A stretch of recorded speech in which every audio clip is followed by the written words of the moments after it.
தமிழர் என்று சொல்லலாம், தலை நிமிர்ந்து நில்லலாம். இந்த முத்தமிழ் விழாவை நடத்தி கொண்டிருக்கும் இந்த மூலமுடா அமைப்புக்கும் தமிழ் சங்கத்தில் எங்கள் சந்தர்ப்பம் கொடுத்த இளங்கோன் ஐயா அவர்களுக்கும் மாணிக்கம் ஐயா அவர்களுக்கும் முதலில் எனது நன்றியை வணக்கத்தையும் தெரிவித்துக் கொள்கிறேன். எங்கள் தொப்புள்கொடி உறவுகளே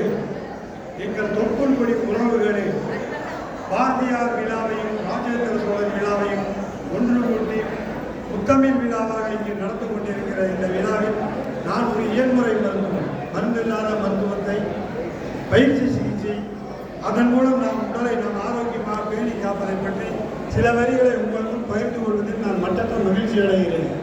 இந்திய நாட்டின் பாரா ஒலிம்பிக் குழு இயன்முறை மருத்துவர் 35 நாடுகளுக்கு சென்று வந்து உலக சுற்றுலா பயணி என்ற பட்டத்தை பெற்றவன், உங்கள் நாட்டிற்கு 4வது முறையாக வந்திருக்கிறவன். மேலும் உங்களுக்கு சில பாரதியாருடைய கருத்துக்களை இருக்கும் என்று முன்னால் பேசிய அனைவரும் விரிவாக விளக்கமாக சொல்லிவிட்டார்கள். அவர் ஓடி விளையாடு பாப்பா என்று சொன்னார். அந்த ஓடி விளையாடு பாப்பா என்று சொன்ன பாப்பாவுக்கு மட்டுமல்ல, நமக்கும் தான். அவர் சொன்னது காலை மாலை உடற்பயிற்சி, காலனை காதல் விரட்டும் நம் முயற்சி. உடற்பயிற்சி செய்து வாழ்வாரே வாழ்வார், மற்றவர்களாம் உடற்பிடி கொண்டு உழல்வர். நாம் அனுதினமும் பயிற்சி செய்வோம். அனுதினமும் பயிற்சி செய்யும் முன்னாலே அகலும் முன்பிடி தன்னாலே. மேலும் நம் உடலானது பஞ்சபூதங்களால் இயங்குகிறது.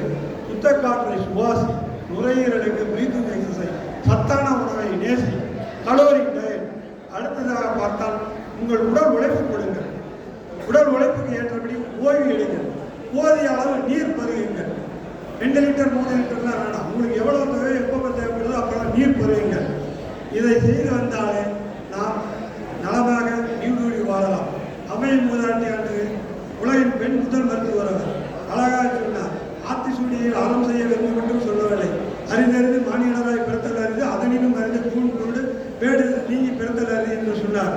அதே அவை மூதாட்டி இன்று இருந்தால் அறிந்தறிந்து முழு மாநிலராய் இருத்தல் அறிந்து மூட்டுவழி முதுகுவழி இல்லாமல் இருத்தல் அறிந்து என்று நம்மை எல்லாம் பார்த்து இந்த குறிப்பிட்டு சொல்லியிருப்பார். ஆகவே மக்கள் அனைவரும் உடற்பயிற்சி செய்யுங்கள்.